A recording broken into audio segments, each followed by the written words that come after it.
Good morning, everyone. We'll get started.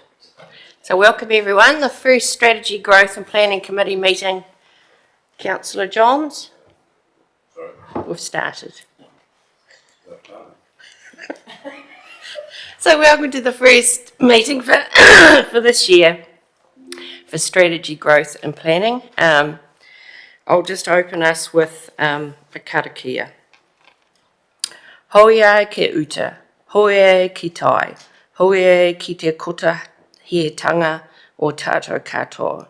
Kia maia, kia nākau araha, eki panuku, eki tangaroa, homie, huie, tai kie. Journey from the mountains to the sea, journey safely together, united as one. Be brave, be caring. Call upon the unseen forces of the land and sea to inspire success and achievement. Come together, gather together, united together. Amen. Right. We have apologies, Simone, possibly from Councillor Kerry Sutherland, who's in transit. He's going to aim to join us at some stage. No public forum. No, not that we can see. Any notification of items that aren't on the agenda? Team? No. Okay. Any declaration of conflicts of interest for this meeting? Right, moving right along. Right, if we can refer back to the minutes, Council, from our last meeting on the 4th of December. Seems such a long time ago now. So let's go through them page by page. Page 3, page 4, page 5. Can I please have someone that confirms they're a true and correct record? Councillor Johns, Councillor Scott, thank you very much. Okay, don't do matters arising as such, but there were a number of actions noted in that meeting. One was a challenge, I guess, to the team around addressing some of the misunderstandings that were happening at the time around the bylaws. I know since then we've had a number of submissions in public forum at council, so that is something we still need to be mindful of. And there was a request in there that perhaps we had a one-pager summarising the strategy and define the scope of work, but given the paper that Grace you'll be presenting very soon, I'm comfortable that there's probably some suggestions for a framework in there to address that. Were there any other issues that councillors noted? Okay. Right. Thank you, everyone. We'll start with our first paper then. Angela, if you can come forward and present your paper 7.1 on policy and bylaw update, please. Welcome. Is that ready? Not quite. Morena koutou. But may I take the report as being read? I will just note that in point 5, just to be clear, I've used the word that the policies have been presented at other council committees. These may just be updates on progress, not the actual policy being brought to those. So I might make that wording a little bit clearer in the next one. And then in the bylaws section, 6.4, since the traffic and road use bylaws hearings, we've held a meeting and made some updates to the bylaw, and they'll all be explained in a deliberations report coming to the March council meeting. Regarding 6.6, I'm saying there that the engagement is underway. It's now closed, and I've spent the last 2 days analysing the survey results. So I have a couple more things to note that I didn't get into the report. So the final number of responses was 149, and a real pretty much 50-50 mix of people who reside outside the district and reside inside the district. There might have been 2 or 3 that lived not in New Zealand normally that managed to get the survey. The most visited site we have is Ferry Reserve. The most common point about a good freedom camping site is having good rubbish and recycling bins and toilets. So I've also split out the responses so that we can look at the people who live outside the district and the people who live inside the district and just see if their thoughts differ in any way to the overall numbers. So I'll show you that when that report comes through. The most overwhelming stat was that we should have a limit on the number of vehicles at a freedom camping site. It was clear that people thought that that was important. And most of the people that lived outside the district thought we should have only self-contained vehicles in freedom camping sites. So it's just all thought and results, and so I'm trying to pull it all together and make it make sense for you. and the timeline is that I would bring that to the council meeting as issues and options this month. Councillor Johns. Thanks, Madam Chair. Thanks, Angela. Use your button. No, thank you, Angela. What's the schedule for the freedom camping bylaw? When are we discussing that today, or? No, I've got a lot of work to do. I've still got to analyse all the Facebook comments, both the ones that came in and our council's responses. I need to redact names and whatnot to be able to provide that in a report. So all that work is being done this week and next week, and reporting all those findings and what the issues are and what the options are for the bylaw to councillors at the council meeting at the end of March. And then a statement of proposal and the draft in April, and then consultation in May, obviously deliberations and hearings, and to have it adopted by August. Thanks, Angela. One of the key things I think that has come out from what I've heard is the number of days that people can stay at a site. And I noticed they're talking about 33%, 32%, 3 nights maximum, 30% said 2 nights. Probably, 2 or 3, I totally agree with, but it's become a major problem with people virtually staying full time in certain places. Well, we'll see what your report comes up with. Thank you. Thanks, Councillor Johns. I can respond to that a little bit because there is more information now than what I had before. When people have added comments about the number of nights to stay, the people that live outside the district want 2 nights. People that live inside the district say 3 nights plus, because they're actually often talking about family holidays down at the beach or at Ferry Reserve. But also in that 3 nights plus, it's about, well, like a week, sort of a 5 to 7 days is the most common other option provided. So people just wanting the opportunity to go to the river one day, go into town the next day, go hiking the next day. They just want the time to go and do stuff around where they've parked.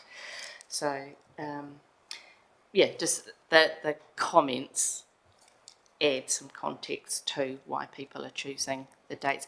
But then, yeah, not many suggestions for any longer than a week, because then I think people saw that becoming problematic. I'll just go to Councillor Scott first. It's on the same line. Oh, okay. Well, it was following on from earlier. Go for it, Councillor Peter. Sorry. Yes, I hear what you say, Angela, but I think those that are, say, camping, Christmas holidays and things like that, no one's going to worry about. We just need the teeth to do something about some of these homeless people who are living in camping grounds.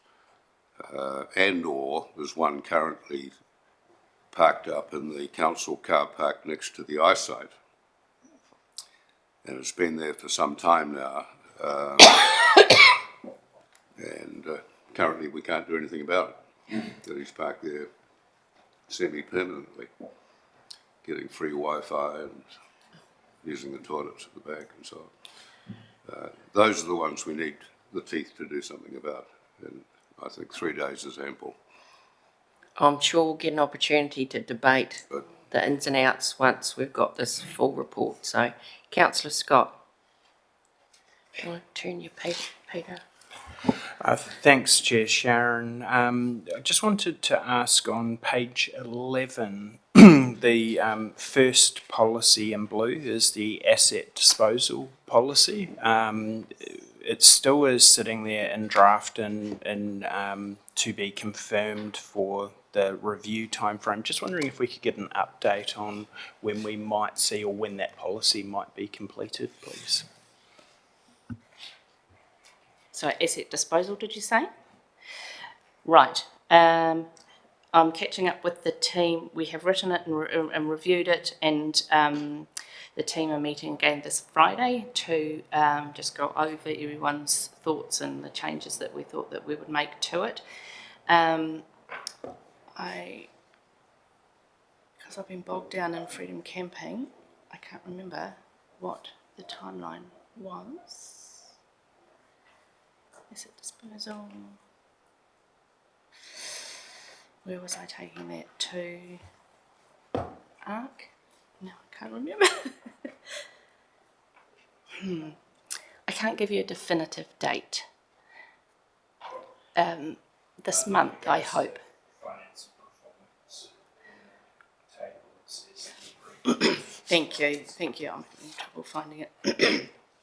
So it will depend when the next Finance and Performance Committee meeting is, and how quickly I can get through. As soon as possible. Yeah.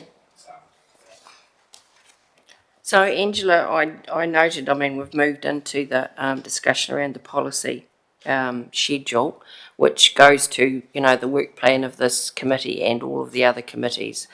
Out of everything that's been listed, I noted that 26 of them are current, that a total of 13 of them are either in development or to be reviewed. And I'm curious to understand how, and I'm seeking input from all the committee members around the table as to the workload that this projects in front of us. A lot of them that are in development or being reviewed are timed for either this year or early next year from how I read the schedule, Angela, and I guess I'm curious to understand, are there any concerns or questions regarding those ones that are yet to be chewed over by us? Were there any red flags there? I think the reason I'm asking is that in the paper that Grace will be presenting soon, I think we're all being challenged to consider, should we worry about this anymore, or is it going to be dealt with another way? So just very mindful. I'm very grateful, Angela, that you continue to put the schedule in front of us, because it emphasises, I think, for all of us the complexity and the enormity of how all of these either policies, processes or strategies aim to help us or help the council team do their work. So I'm just very mindful if there were any red flags, particularly from the chairs or deputy chairs of the committees, as to whoops, this is still on the radar. And you've pointed out one already, Councillor Scott, that is yet to still be completed. Mayor Tracy? Thanks, Chair Sharon. I guess for me,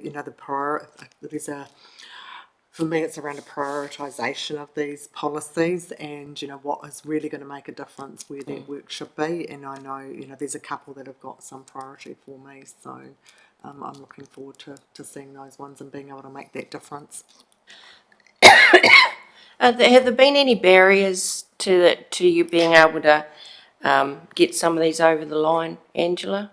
Any challenges you've had? Itself, yeah. I mean, you're very reliant on input from, obviously, us, obviously input from the community, but, I mean, these need to be sense-checked by, the senior leadership team as we move forward, and I'm sure Carter's been very supportive of that happening. So, yeah, I think for us as a committee, this still needs to be in front of us. I'm very mindful that as other committees take responsibility to review them, that they get ticked off and reported back here. Any other questions for Angela? Do you get a sense we're making progress? Oh, yes. Right.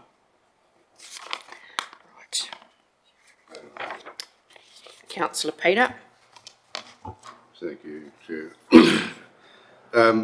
I see that artificial intelligence has been put in here to establish a framework to provide guidance to practical and ethical use of generative artificial intelligence, etc.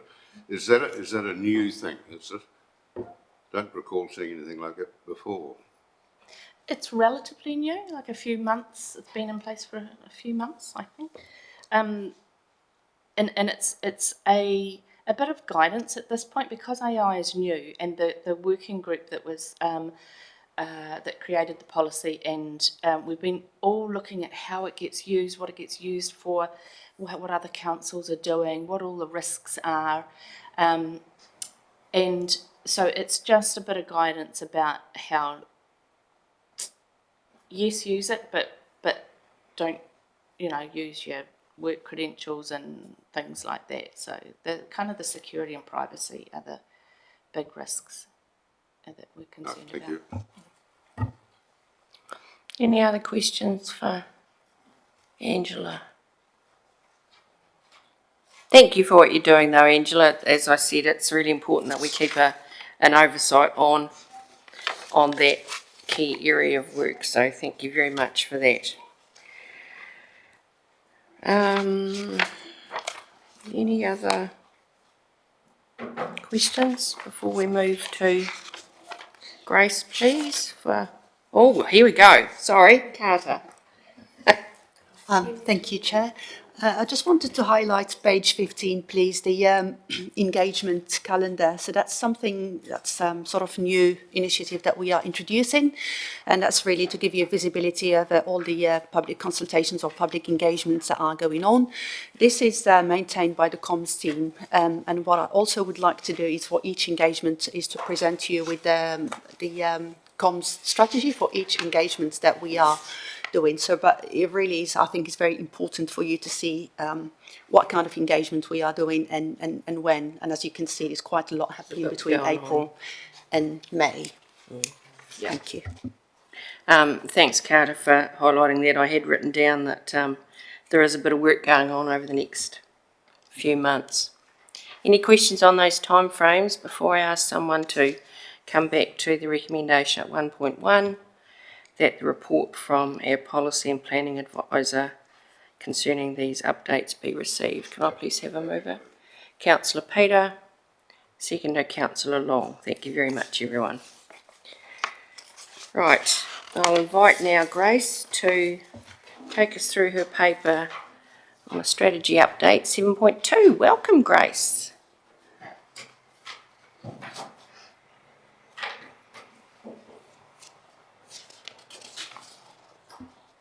Good morning, everyone. So for the most part, I'll take the report as read, but just to summarise a couple of key points in it.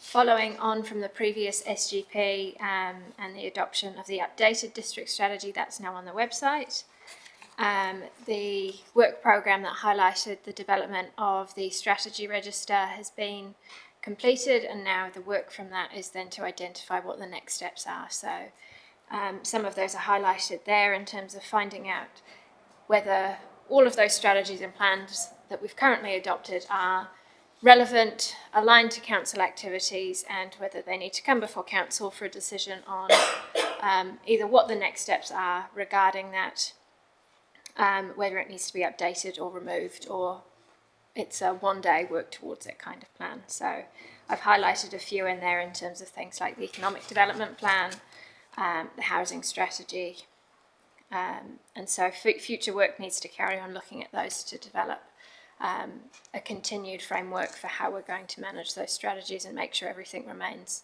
relevant and updated.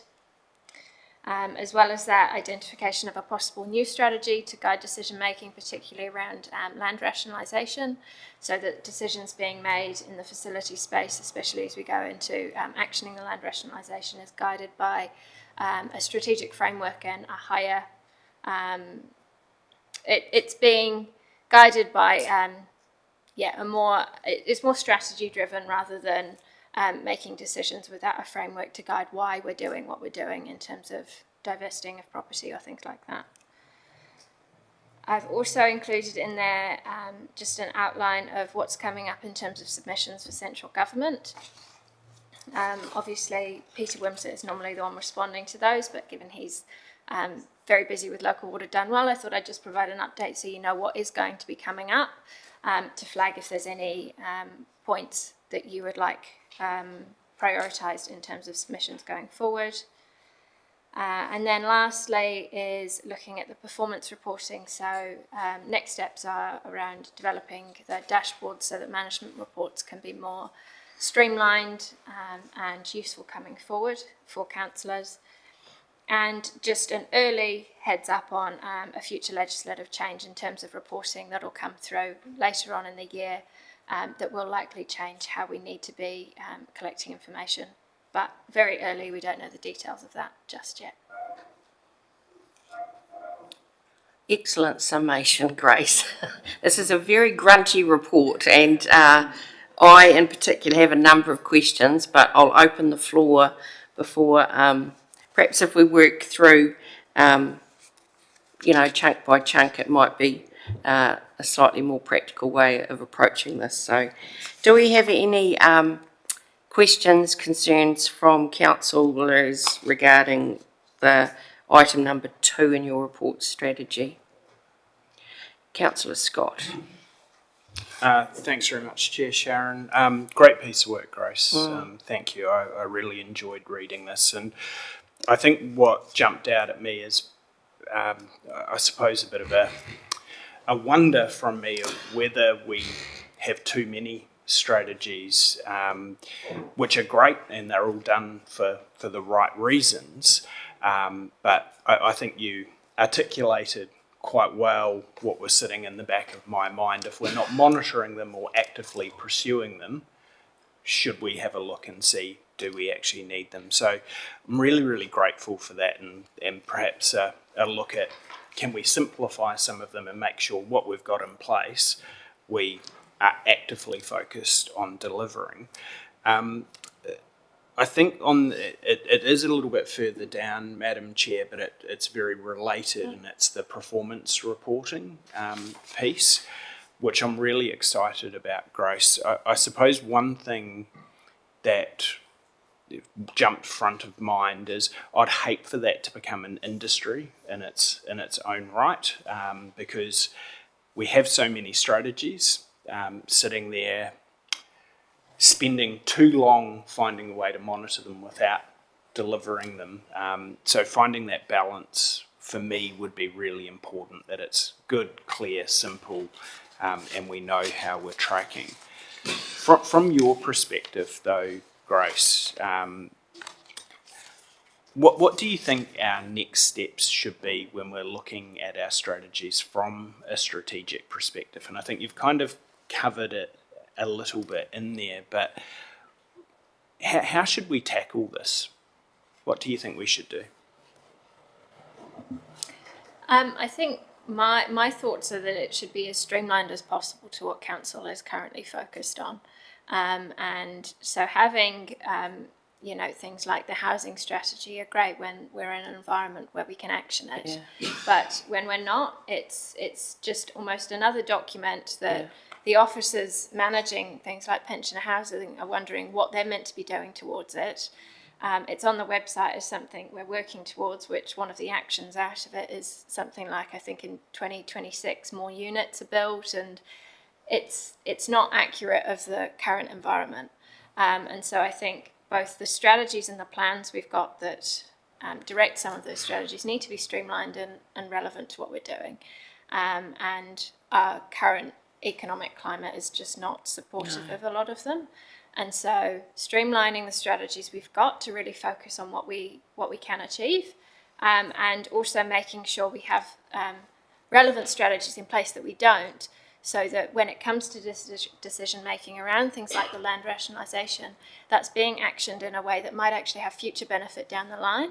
So we're not talking about building new units in the housing strategy. We're saying, how can we best maximise the properties we've got in a way that meets what's needed in the facility space, with them having too many assets and us needing to rationalise that. But it's also, how is that leading into a bigger picture for the district?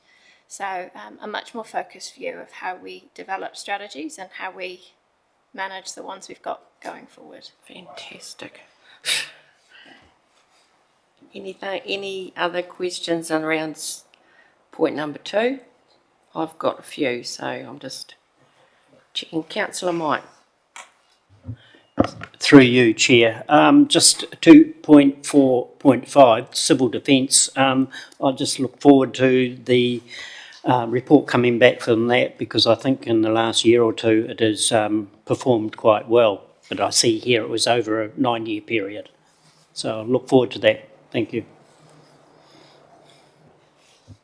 Thanks, Councillor Mike. I have a couple of, Councillor Scott, I completely concur with him. One of the challenges you've got is, and you reflected on it a little bit too, Grace, was at the time when we developed a housing strategy, there was absolutely nothing there. And it's a different economic environment, and we've moved on. And I think the challenge that you've highlighted here is we prepare these strategies for the best of intent, usually to address a gap or guide us in ideally our future decision making, but sometimes circumstances overtake us. And I reflect a little bit, you've listed there a number of strategies that we've had in place for actually quite a period of time. And you've held up the mirror and said, what's the value of our economic development plan? Have we been overtaken by circumstances around our PARS strategy? And I think it's a timely reminder to all of us is the importance of taking stock every now and again and just checking in. And I guess one of the questions I have for you is you've recommended here that we effectively do an internal audit of what we've got. And I think the question that I have for you and the wider team through Carter and Brian is, how are we going to do that systematic audit? And what will be some of the criteria we're going to use as a committee to say, actually, it was a great piece of work, but out she goes, or how do we incorporate some of that strategy into something else in the future? Do you have any comment on how we might tackle that systematic audit that you've recommended? So the first step, I think, from that comes from the register that I've got that's more high level than what the detail needs to go into. But breaking down that the register currently has got a list of all these plans and what the objectives are within those plans, and whether any activity has been done towards it that I'm aware of. Now, there's some more work that probably needs to be done around whether any other activities have been done, because I haven't spoken to everyone in council about this, so there's probably areas that I'm unaware of at this stage. So I'd say it would be a case of taking it plan or strategy individually, doing a really deep dive across council to make sure all information relevant to it, all of the individuals who are affected by it, know that that review is being undertaken, so that any work they've done towards it, any work they were planning to do towards it is noted. And then essentially that being presented before council with just an outline of exactly what the purpose of the strategy was, when it was developed, what has been done towards it since, any planned activities towards it if there are any, and if the answer is that either nothing's been done towards it or there's no plans to do anything towards it, then it comes down to council decision on if parts of it are useful. It might be the case that maybe a new strategy is created from the different parts of existing ones, and it's, you know, a futures strategy that might be actioned one day. But it's also important to keep in mind that the information that was used to create some of these might be outdated by the time it could be used. So whether it's useful keeping it on if it's not going to fit into any immediate or medium-term plans. But it'll be the job of, Carter's team to bring all that information forward, but how you would choose to make decisions around that, I don't have an answer on that yet. Councillor Scott. Thanks very much, Chair Sharon. Thanks, Grace. That didn't massively surprise me, that answer. I think from my perspective, I don't think that there's anything at all wrong with us looking at a strategy that was developed with the best of intentions, and putting it on the shelf. So formally saying we are not working towards that now for this reason. We still have it. The work isn't lost. And if circumstances change, it can become a good basis. I suppose what you've highlighted, and I strongly agree, is people will see these strategies on our websites, that they will be able to go in and have a look. And if we're not actively working towards it, then I think people could rightfully say, you've committed to doing this. Why aren't you doing that? So I think this is really timely, but I don't think we should be afraid to say the housing strategy, and I'm not saying that, by the way, because I think we need to dig into that, and I think there could be some real value in changing some of them so they're more aligned. But let's just put that on the shelf and formally say, at the moment, because of these circumstances, we're not working towards it, and that would help slim down our focus. So, thank you. Thank you, Councillor Scott. Have you had any overall insights so far, Grace, in your first cut or your first look at trying to pull all this together? Probably nothing different from what I've said so far, in the sense that I think we could, as Councillor Scott said, pull back from some of them, put them on the shelf, because they're not a priority at the moment. And having all of these goals, I think, creates confusion for some staff who are thinking, well, what am I meant to be doing when we've got the strategy saying I should be working in this space and we can't. And as also Councillor Scott mentioned, it's on the website as something council is doing, when in reality it's just not possible at the time being. So my early thoughts are that, I think a lot of them could be pulled back, and potentially in future re-looked at and actioned, or reanalysed with new information, especially things like the PAS strategy, when hopefully that changes in future, or if new government funding was announced, and having a strategy to be able to apply for that funding with projects is useful. But without government funding or a change in funding environment, then I'd say definitely pulling back. Valuable insight. Thank you, Grace. Councillor Steve. Yeah, thank you, Chair. So what are the in your mind then, you've opened yourself up to this, give me your top three.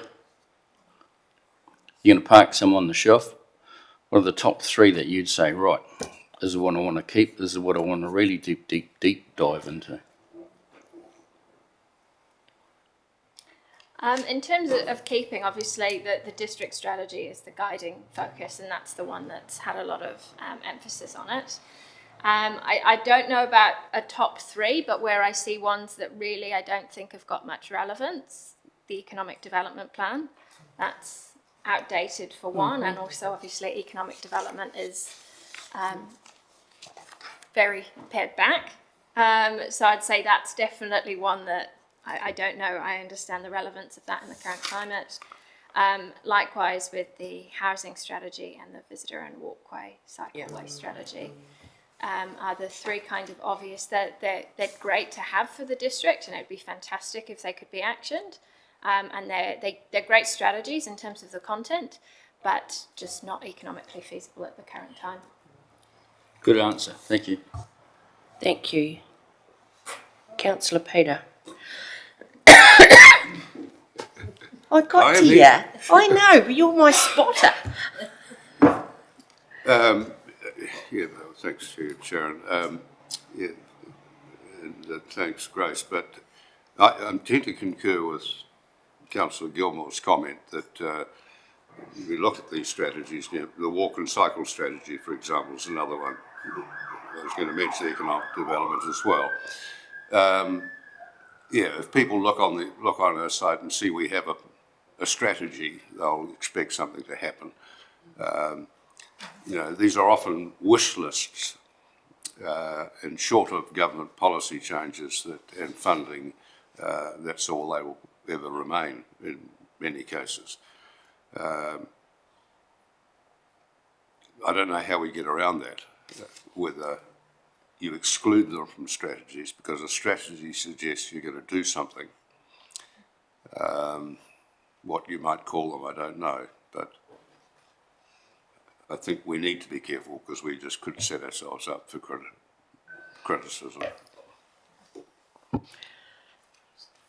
On further to that comment, Grace, I'm going to steer you to item 2.7, because here we are discussing, you know, which ones will we put on the shelf for all the right reasons, but you're challenging us here to potentially develop a council facility strategy. And when I mulled that over for a bit, I wondered, I mean, for all the right reasons, perhaps this might address some of the concerns that we have, but it came to mind that with such a particular strategy which helped decision-making around management of facilities, assets and land rationalisation, is there a risk at the moment that we're putting the cart before the horse, given the rollout of rationalisation of some of our assets?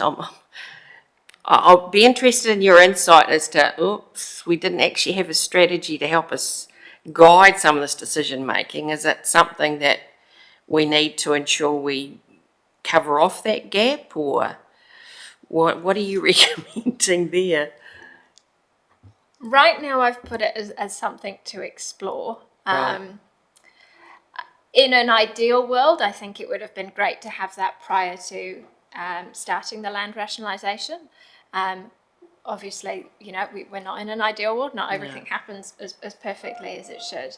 I just think it's worth exploring to see whether it can benefit decision making long term going forward in the facility space as questions like that come up and the land rationalisation, which is why I've left it quite broad as a facility strategy to help them guide their decision making when it comes to making those operational decisions. Is it being informed by how we actually want to go towards our goals in the district? So that's listed as an explore at the minute to dig into that a bit further and understand what the benefits would be to the facilities team, and whether it is useful to actually start developing. I'll go to you, me Tracy, but I'll be interested in a comment from you, Carter. Me Tracy. Thanks, Chair Sharon. And I guess for me, I can see the benefit of exploring a strategy, but can also see it slowing down a process that we've already started. And is there another way where, in a decision-making paper, reference can be made to the district strategy or some of that process outlined? And I guess for some of the residents, this looks very, very slow, and we're looking at the workload and the prioritisation, where that would sit. So I was just keen to explore that side of it as well, whether that was possible through a decision-making paper referencing the district strategy and what we were trying to achieve. So, but I think it's a good conversation, just really worried that we create another strategy, and certainly acknowledge a huge change in central government direction with some of where our strategies are, but we also want to be in the space where, if funding is announced, that we're nimble enough to be able to reference something. I think that's one of the challenges we've had previously before, getting some of these strategies in place. Carter. Thank you. Through you, Chair. There is a risk of not having a strategy that we might dispose of something that we might need in the future. And that's the reason why we wanted to highlight it in this report. However, and that also has been highlighted by Exist, who did the rationalisation exercise. But in doing the rationalisation exercise, they have also looked at the district strategy, the growth strategy, the urban design strategy. So, and the reason for that is to minimise that risk. Right. So I agree with Mayor Tracy.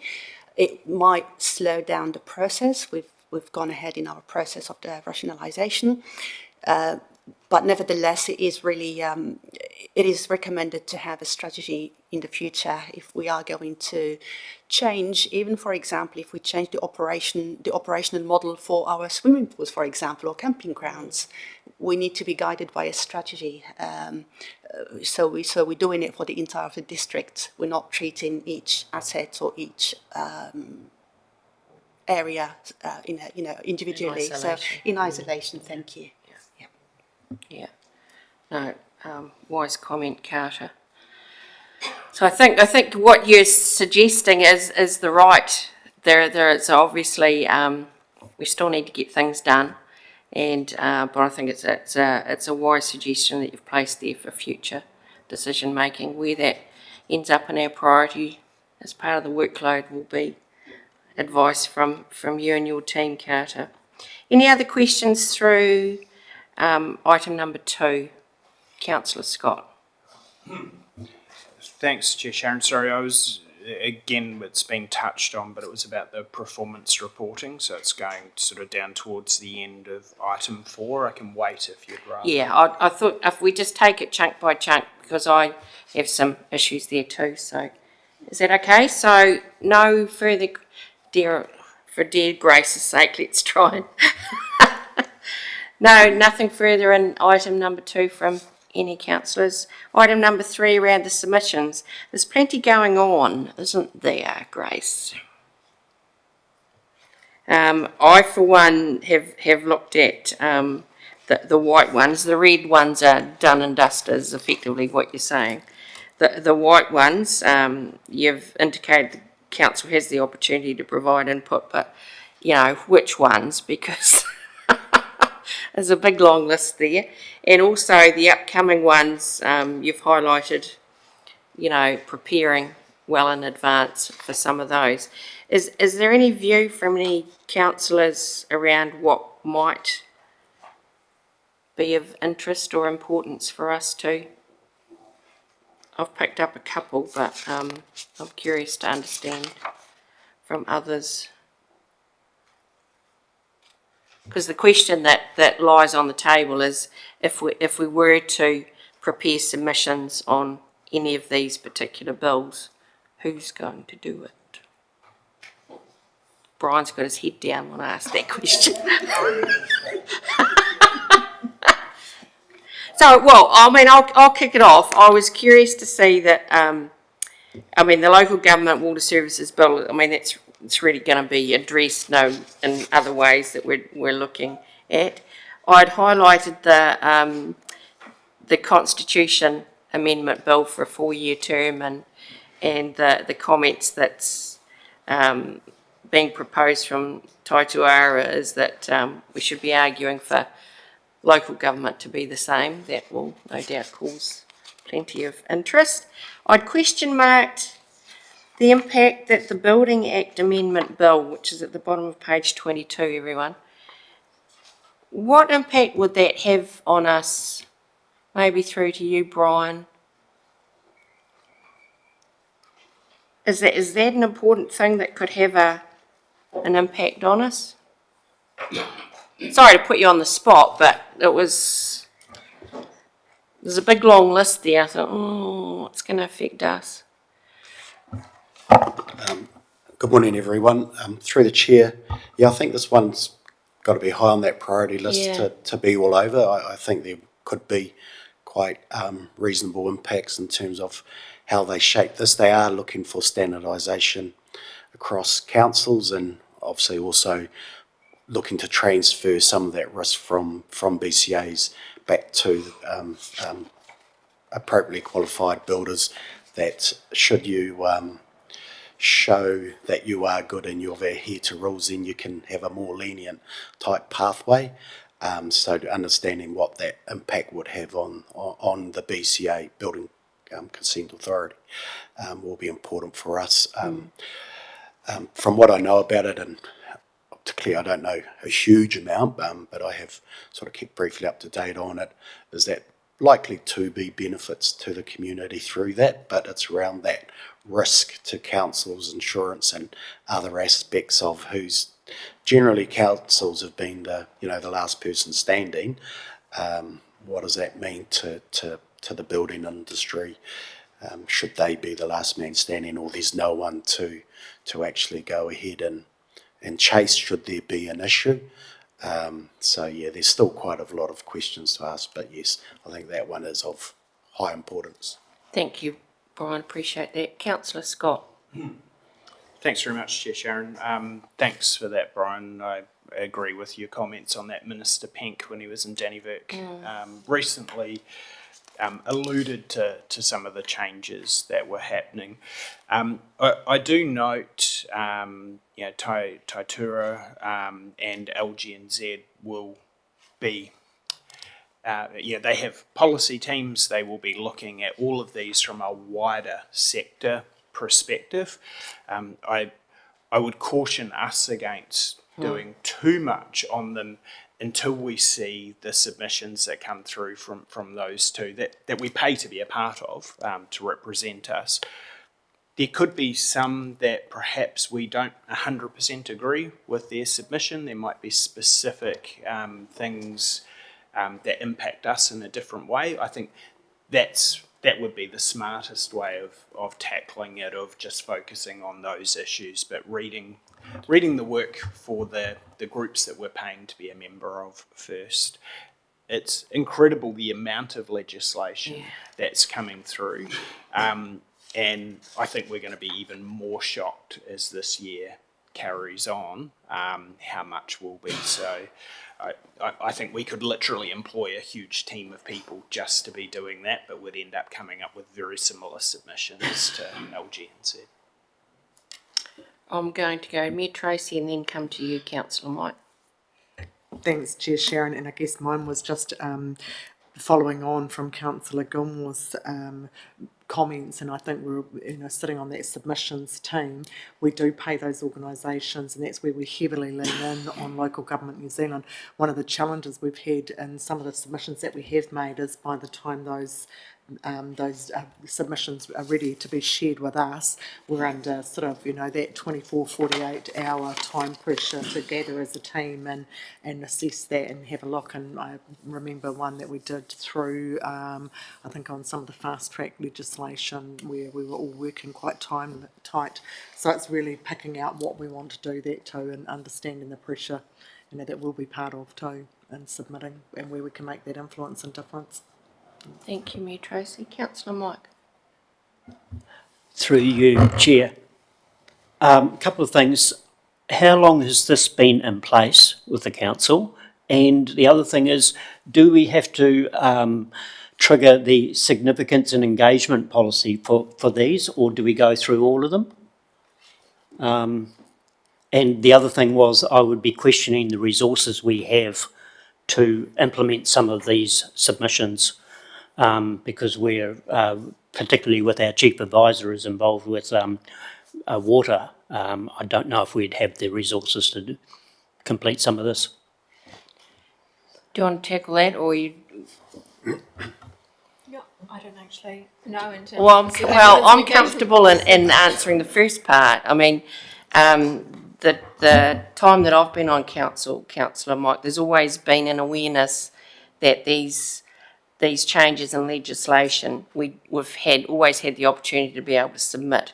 It's probably been a bit pick and mix based on availability or who's had an eye on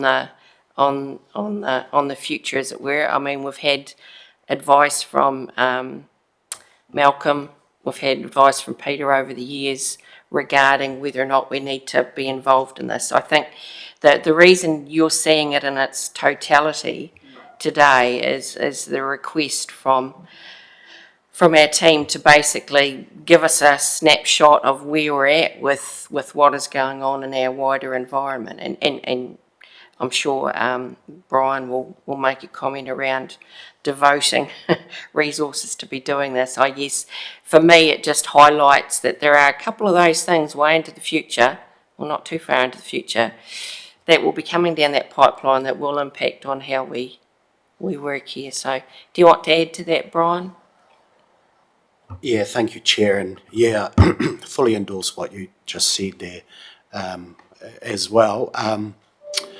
Had something else on my mind, but now I've forgotten it. But just in terms of the resource, and I think it's just highlighting what Councillor Scott and Mayor Tracy said, we use those available other institutions to lead a lot of this.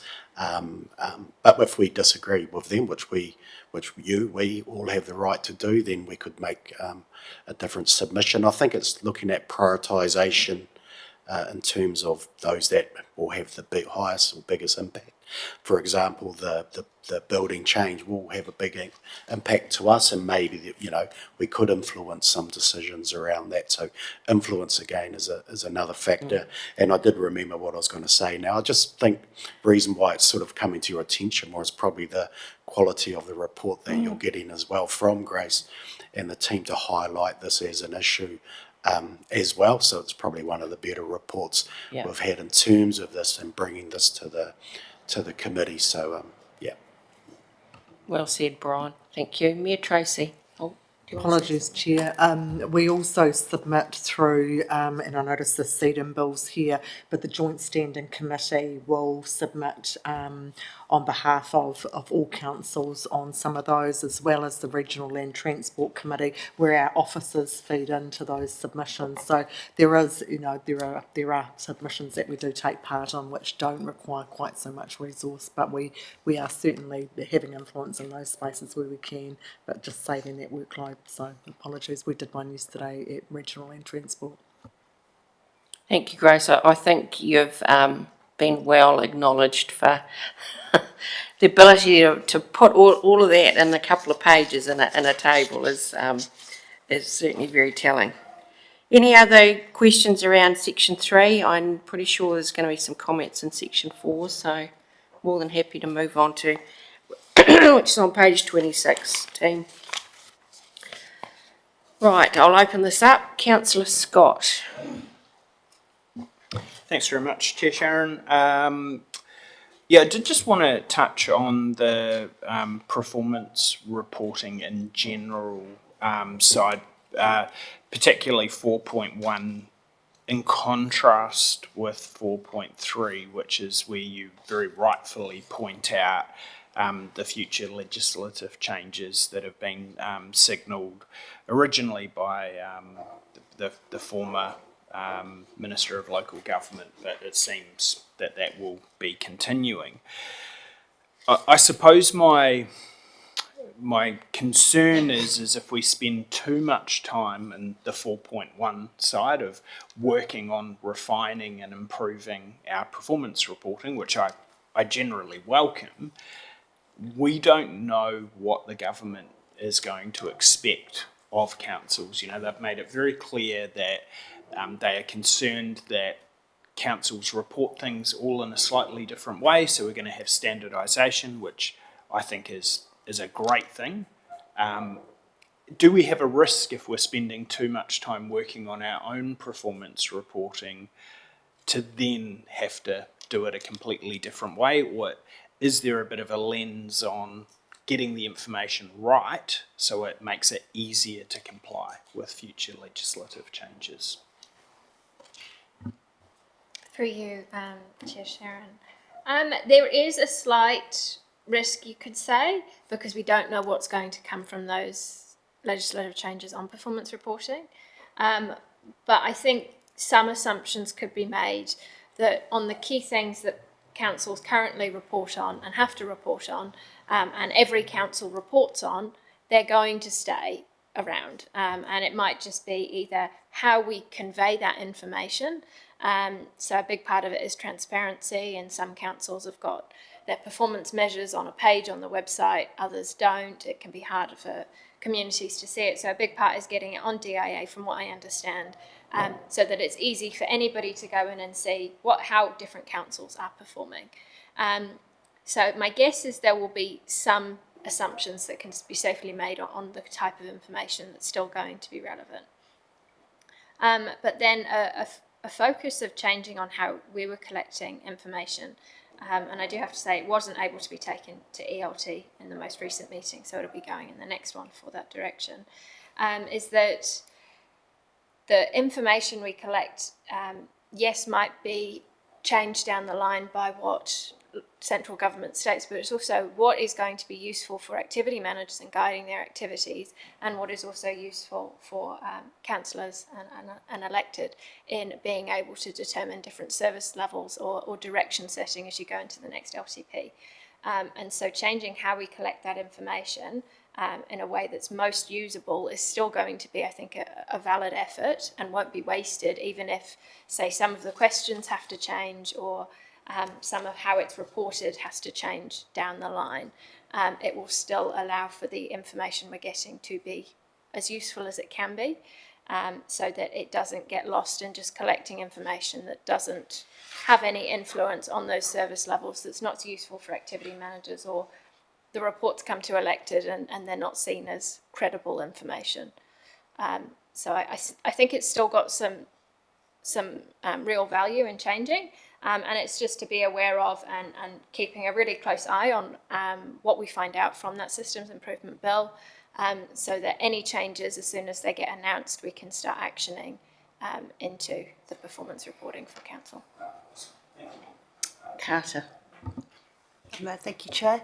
Thank you, Grace. Just to add just a little bit on what Grace has articulated. So part of the improving performance reporting is also about data collection. So at the moment we don't have good mechanisms to collect data. So we are putting these in place and looking at the tools that will enable us and facilitate data collection, so we can analyse it and manipulate the data so we can report on it. So like Grace, it does demand efforts, but I don't think these efforts are going to be a wasted efforts, because we really need to have in place a strong approach or mechanisms or tools to be able to collect the data we can report on in different ways. Thank you. Well, I think that's a really good reminder that without data, even if there is some risk we might be collecting the wrong data, if it's going to assist us certainly into the future around our planning, that would be most helpful. Councillor Steve. Thank you, Chair. That bit that sticks out is currently council reporting is inconsistent across activity groups. How far back does that go? Because it's really quite scary if I'm only been in one term. Surely people haven't been sitting in rooms like this for a long time, not collecting. This word data seems to have popped up, which should have been at the forefront of everyone's mind for 100 years, in my mind. So you can build cases, so you can take direction, so you can collect information, so you can make right decisions, so you can influence the right direction, the best outcome. Just seems so unbelievable. So I have some comments from a strategic perspective, but from an operational one, Brian, do you want to respond to that, or Grace? So when I say inconsistent, it doesn't mean that what I'm referring to there is there's a lack of standardisation of how the information's coming through to elected. So management reports are led by the different GMs, meaning the information coming in through what our current service performance measures are, how they're reported on isn't the same across every group. It's not to say that they're not being used, or one activity manager is not effectively using their information in a way another one isn't. It's just about getting that consistency of the information we're collected coming before you in the same manner, so that you're able to look at trends across time really clearly, because that trends across time doesn't always come through. That the formatting of that information and how it's pulled is consistent. And I still think there's also room to use data more effectively, but that requires collecting information that's useful. And I think that's been a barrier in terms of the information that has been collected so far hasn't been tailored necessarily for the activity managers, and so the information isn't seen as a way to influence their decision making, the same way the reports coming through here are sometimes seen as maybe not being accurately representative of people using the service, which is why we're changing to maybe considering more real-time data collection, where it's not looking at somebody's opinion on a park if they've never been to a park. So it's just about making the data more useful itself, so the information we collect has got more validity and trustworthiness, and then how we're reporting it and how we're using it across council is more standardised. So we're getting the most out of the information we collect. Yeah, quick. Because that's the whole thing. We sit in this room and we're led by all the we make decisions on information that are fed to us, and data and information, because we're in the governance role. We're the board, so we're led by the knowledge which is fed to us.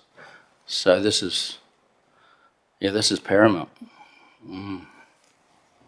So I think from a strategic perspective, Councillor Steve, you're reflecting on the need for the data, the knowledge that you talk about for us to make decisions. I think what Grace is summarising is the variety of different ways it's collected, and all of us have been, perhaps made aware as we undertake some of these deep dives through our Section 17As that data has been getting collected, but the way and the outcome and the variety of data we've got doesn't assist us to make good, sound planning decisions into the future but that's been highlighted now, and it's kind of once you've lifted the rock and we discover what's under the rock, our role now is to guide and direct how that rock is going to get replaced before. That's my whole Yes, point. Yeah, I get that. So thank you for that input. Anything to add, Brian? I think Grace has probably summarised it very, very clearly. Any questions further on performance monitoring?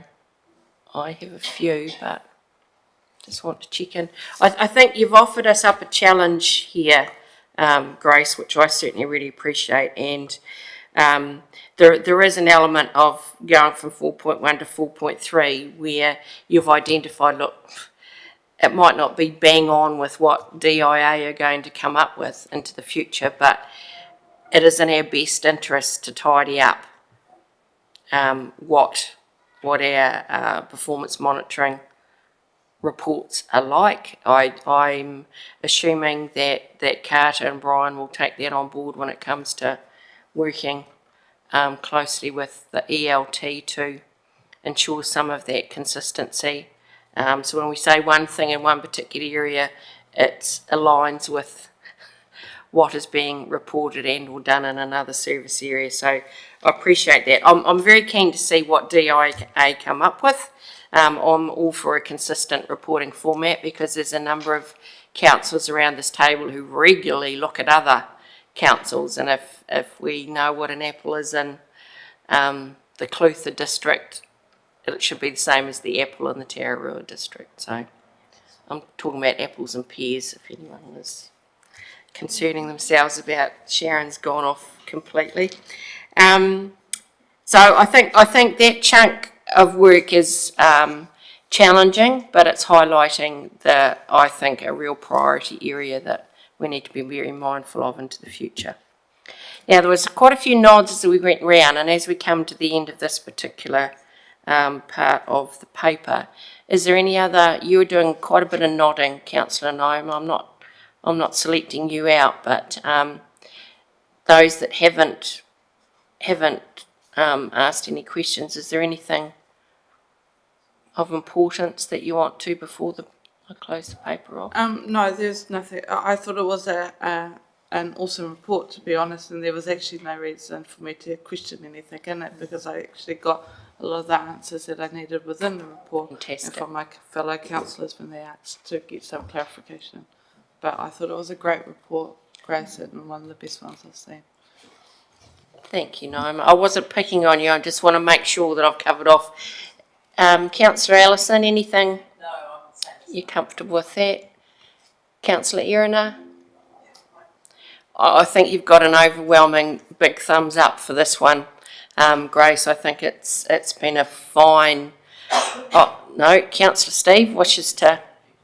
Yes, Chair, I would like to really commend you on your print size. Okay, Your print size is magic, with no reflection to the last report. I do have to go back to Specsavers. I know it's in small print in print form, but when you do it on your laptop, you disappear the first column over the other side. So you're really, and it's flipping around. So I can see here it can be done in a manageable form. So, and I'm also happy to move the recommendation of the report. Yes. So before we get to the recommendation, what I'd like to summarise in the synthesis from this paper, because all of the committees have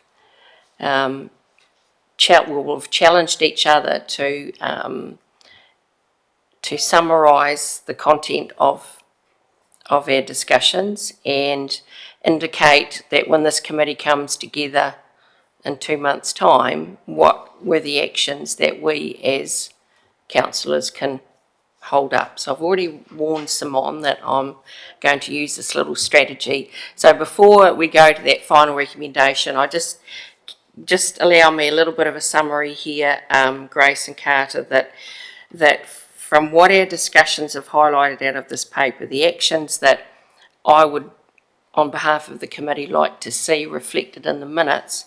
There was a recommendation and an action required around a systematic audit of the register, and you gave us a few tips on what that should look for.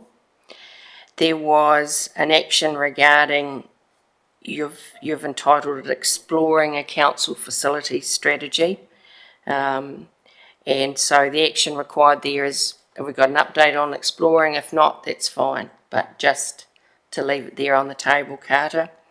There is an action there, in my view, around the performance monitoring by ELT against the framework.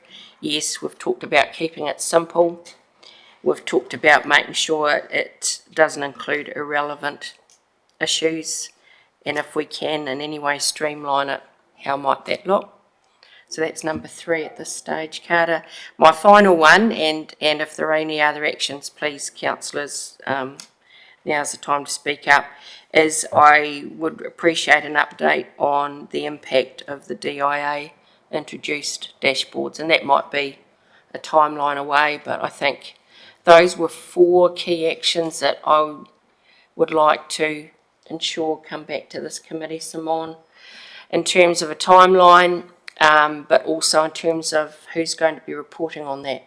And I don't want that all to be on your shoulders, but it might be the first start. So is there anything I haven't synthesised out of that report, councillors, that we would like an update report back? You got that, Simone? Okay. Haven't missed anything?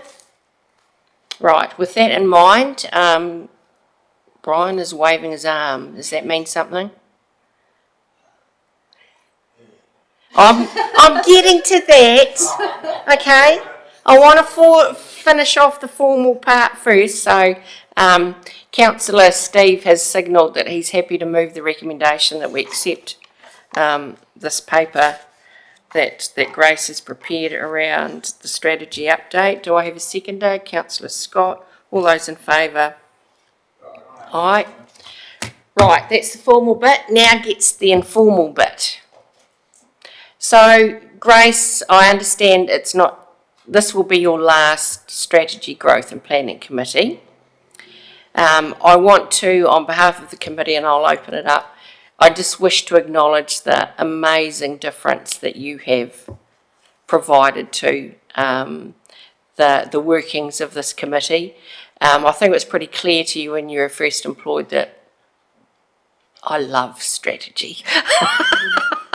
And so to have someone with your skills and expertise that have managed to cut through a lot of the big words and a lot of the visionary stuff, which makes, and I appreciate there are times when my eyes glaze over. So I have certainly really valued having you support the work of this committee. I'm sure that Carter has been extremely grateful for your contribution to the wider team as well. And it is with our blessings that we wish you well in your new role. But I want you to go, certainly from my perspective, knowing that I believe you have made a very big difference. You've managed to pull some big pieces of a puzzle together and try to create a framework against which we as the governance team can actually monitor and hold the team accountable to. So a sincere thank you from me. Do any other councillors wish to make a comment? Yeah. Oh, here. We formulate a strategy session. I think that's probably operational rather than strategic. Councillor Scott. Thanks, and definitely Councillor Franklin, if the team can form a strategy, I'm sure we will approve it. Grace, I just wanted to quickly thank you for all of the work that you've done, particularly the involvement I've had with you has been on the ratepayer survey. And I've really found you a breath of fresh air in the way that you're able to systematically look at fluffy things, but put the challenge on to how do we turn that into action. From what I've seen within the organisation, I think you've made a really, really strong contribution, and you're going to be a real asset to where you're going. I'm very, very annoyed with them, but I certainly wish you well. You'll be a huge loss to us. So thank you, Grace. Really grateful for your contribution. Anything you wish to add, Carter? Thank you, Chair. I'm way too sad. Yeah, no, honestly, we really are going to miss you. And I've only been here for nearly a year, and it's without Grace, I just can't imagine, having done all this without Grace. It's you've been great. So it is with our blessings, even though we really don't want you to go, but strategically I think we're too late to put a plan in place. Mayor Tracy. Thanks, Chair Sharon.